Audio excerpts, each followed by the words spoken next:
Comment sortir des schémas dysfonctionnels liés à l'enfance avec les hommes?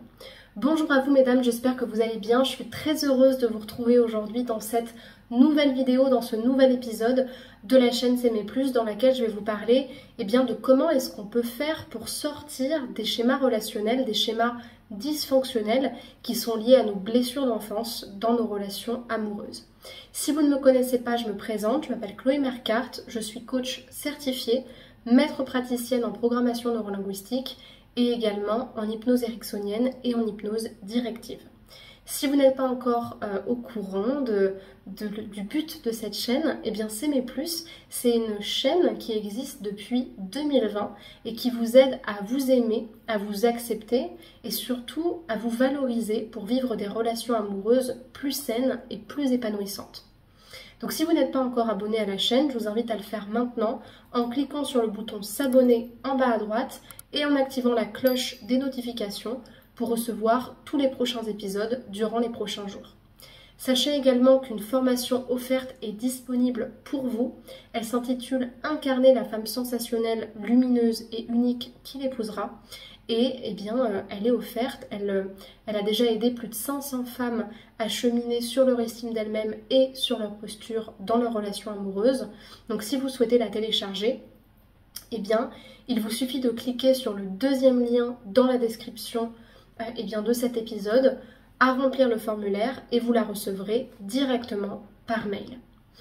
Alors, déjà, comprendre dans ce type de sujet que là, le but c'est de savoir comment est-ce qu'on peut faire quand on a conscience des schémas dysfonctionnels qu'on a pour pouvoir en sortir.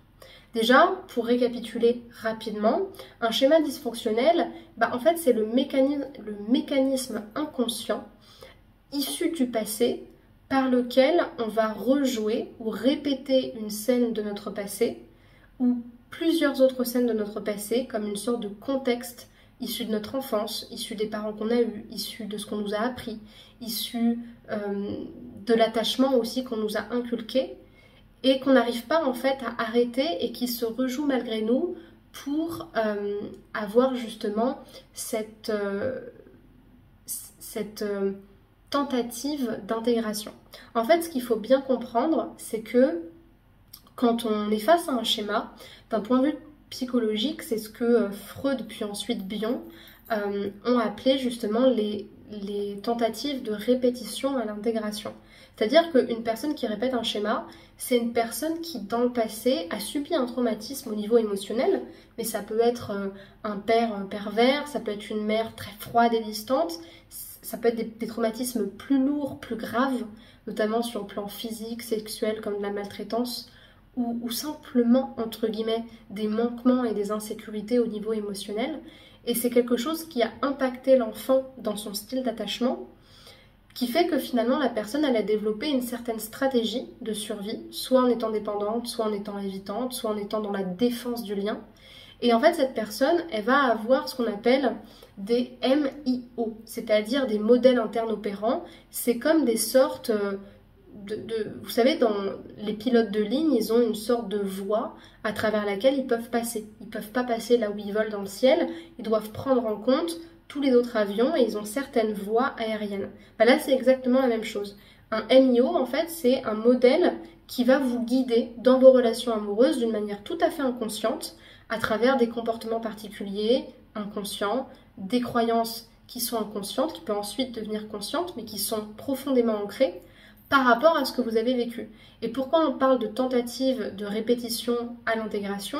C'est parce que, ça c'est Bion qui a utilisé cette notion, c'est parce que quand on a un schéma au fond de nous issu d'une blessure de l'enfance, en fait, comme c'est quelque chose qui n'a pas été intégré à l'intérieur de nous, une blessure qui quelque part est encore vivante en nous, notre inconscient, il va tenter de la répéter, de la rejouer, malgré lui, parce qu'il pense que c'est la seule vérité qu'il a, et malgré lui, il va essayer de trouver une issue à ça. Mais l'issue qu'il va essayer de trouver, elle va dépendre de ses ressources. Et le problème, c'est que ses ressources, elles sont équivalentes à celles qu'il avait dans son foyer familial. Et c'est pour ça que la thérapie peut aider, parce que quand on travaille avec un thérapeute, on peut justement changer ces mécanismes-là pour développer d'autres ressources faire grandir l'enfant en nous qui, entre guillemets, est en souffrance et resté bloqué dans sa blessure, et permettre à l'adulte de reprendre les rênes et justement de changer les choses, de reprendre le pouvoir sur son passé. Ça, c'est la métaphore du fonctionnement d'un schéma. Maintenant, quelles sont les différentes techniques permettant eh bien de justement sortir de ces schémas-là dans nos relations? Déjà, moi, il y a quelque chose que j'aime bien, c'est ce que j'appelle le discernement biographique. C'est-à-dire comprendre ce qui, dans mes blessures amoureuses, réactive des blessures infantiles. Par exemple, souvent, la plupart du temps, en fait, ce qui nous blesse, c'est pas vraiment l'acte de l'autre en lui-même, même si on peut le trouver blessant, mais c'est plutôt toute la symbolique qu'on va y mettre derrière par rapport à notre histoire. Et ça, en fait, c'est intéressant d'en prendre conscience, parce que quand on répète un schéma, on pense que tout est vérité et qu'on ne peut pas sortir de là.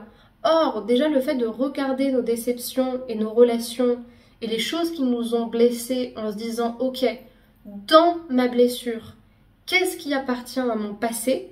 Qu'est-ce qui appartient à mes blessures d'enfance ?» C'est déjà une première façon de pouvoir voir d'où est-ce que ça vient, qui m'a appris à faire ça, à croire ça. C'est des questionnements que vous pouvez vous poser, vous pouvez noter pour pouvoir y méditer. Que m'a appris mon père ou ma mère à propos de l'amour? Quels étaient leurs discours à propos des relations? Comment s'aimaient-ils eux-mêmes dans leurs relations intrapersonnelles? Et comment s'aimaient-ils entre eux, dans leur couple?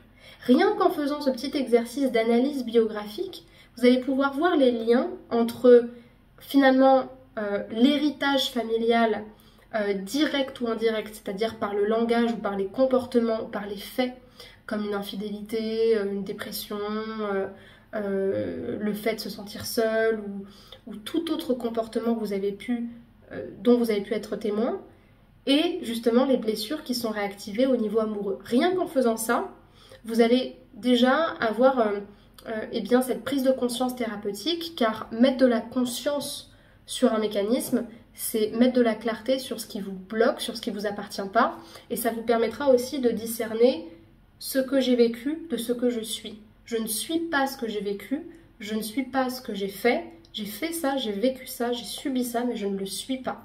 Et ce sera déjà une première étape. La deuxième chose que je vous invite à faire, et ça c'est plus simple quand on est avec un thérapeute, mais vous pouvez déjà l'analyser, c'est quelle est l'intention positive dans mes relations à répéter ces schémas. C'est-à-dire, quand je sors avec telle personne, que j'accepte tel comportement ou telle situation, que je sais qui n'est pas bonne pour moi, quelle croyance ou quelle situation du passé est-ce que ça vient répéter ou valider? C'est justement ce même mécanisme de tentative de répétition à l'intégration qui est en train de se jouer ici. C'est-à-dire qu'en fait, quand on répète quelque chose, alors même qu'on sait que c'est pas bon, c'est parce qu'au fond de nous, c'est très inconscient tout ça. Là, il ne s'agit pas de faire de la psychanalyse et d'aller faire des liens très profonds avec des choses dont on n'a pas forcément conscience, mais c'est juste de se poser la question, attends, quand je fais ça, qu'est-ce que ça vient valider dans mes pensées que justement j'ai appris dans l'enfance de la part de mes parents? C'est quoi que je suis en train justement de remettre à jour? Quelle est l'intention positive à faire ça? Je vais vous donner un exemple. Une fois, j'avais une cliente en séance qui me dit, en fait, Chloé, je ne peux pas être dans des relations saines parce que ma mère m'a toujours dit que dans notre famille, on ne pourrait pas trouver d'hommes fiables. Et quelque part, dans ma vie, j'ai toujours été avec des hommes peu fiables. Donc quand je suis face à un homme bien, je me dis que je ne suis pas légitime. Intention positive, loyauté familiale, ou tout simplement théorie du monde juste. On m'a dit ça, j'y ai cru, c'est ma vérité absolue. Donc en fait, je ne peux pas faire un pas contre cette croyance-là et aller vers des relations saines, ça va contre ma croyance profonde. Donc quelque part, ça me met en dilemme vis-à-vis de moi-même. Alors que aller vers des hommes bien et me raconter l'histoire qui ne sont pas pour moi, pour finalement me dire que ça ne marche pas, même si ça me fait mal, ça me permet d'être en cohérence avec ce que je pense. Ensuite, ce qui peut être intéressant aussi quand vous en êtes à cette étape-là, c'est de comprendre justement quelles sont les croyances limitantes, à qui ça appartient, là on a compris, mais aussi d'identifier quelles sont les croyances à développer en effet miroir. Ça c'est quelque chose qu'on fait beaucoup en coaching, qui est un petit peu plus compliqué à faire quand on n'a pas l'habitude, mais c'est quelque chose de très important pour donner justement une ligne directrice à votre inconscient et à votre esprit. Ensuite, ce qui devient très important dans ces cas-là, c'est de travailler sur votre sécurité émotionnelle et plus particulièrement sur votre capacité de vous reparenter. Se reparenter, c'est s'apporter l'amour dont on a manqué et c'est la phase d'indépendance par laquelle on doit passer dans un premier temps pour changer son style d'attachement. On n'a pas besoin de 10 ans de psychothérapie en étant seul pour se réparer. On a juste besoin d'une phase, ça peut durer quelques mois pour certaines personnes, quelques années pour d'autres, tout dépend, où en fait on va s'apporter l'amour qu'on n'a pas reçu, devenir sa propre mère. Et pour ça, en thérapie brève, on a plein d'outils pour travailler dessus. Le reimprinting, où on va déprogrammer les schémas pour pouvoir les reprogrammer de la bonne manière. En hypnose, on peut travailler ça. En PNL avec le carré magique. En hypnose avec le bébé intérieur. En hypnose avec l'effet grand-mère. L'effet grand-mère, c'est un outil pépite pour les personnes qui ont eu des parents toxiques ou des parents qui n'ont pas donné l'amour ou les besoins que l'enfant avait quand il était petit pour que la personne puisse grandir et s'épanouir en tant qu'adulte. C'est un exercice de je me reparente et je deviens ma propre mère qui est juste incroyable. Franchement, il est exceptionnel. La marche des croyances aussi pour travailler sur ces croyances-là. Et dans un dernier temps, enfin, en étant accompagné, c'est faire des choix plus conscients, travailler par exemple sur ses critères en amour, sortir de l'urgence de la répétition ou du comblage affectif, prendre le temps de rencontrer les gens, de connaître les personnalités, et puis sortir aussi de tous les fantasmes et de toutes les injonctions qu'on se raconte pour rencontrer la personne en tant qu'individu. Et pour ça, je peux vous assurer que pour le coup, la thérapie brève, c'est vraiment hyper utile. Autant la psychothérapie, c'est super utile parce que c'est profond, parce qu'on peut se comprendre et qu'on peut se connaître et faire des liens avec le passé, ça c'est super. Autant la thérapie brève vous donne des outils pratiques de transformation de choses qui sont bloquées. C'est-à-dire que quand on vient faire de la thérapie brève, on sait qu'il y a quelque chose qui ne marche pas, on en a conscience, mais on cherche à le changer. Et là, on va vraiment le changer avec des outils pratiques.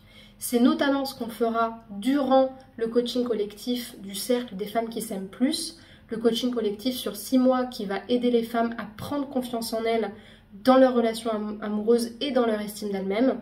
Je vous en ai parlé durant les épisodes, durant les vidéos, donc je vous invite à vous re-regarder les vidéos sur le sujet, mais surtout si vous voulez en savoir plus, puisqu'il reste 3 jours pour intégrer ce cercle, je vous invite à cliquer maintenant sur le premier lien dans la description de cette vidéo qui va vous emmener vers la page de présentation de ce coaching-là et vous pourrez réserver à ce moment-là votre appel préliminaire avec moi pour intégrer ce cercle. Voilà.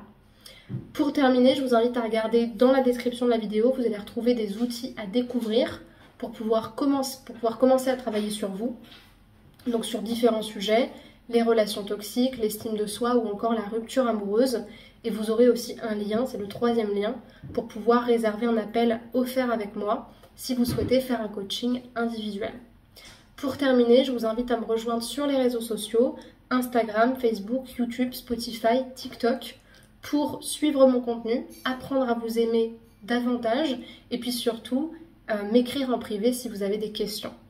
Je vous remercie pour votre attention, je vous dis à très bientôt, prenez soin de vous et à bientôt pour un prochain épisode. Au revoir.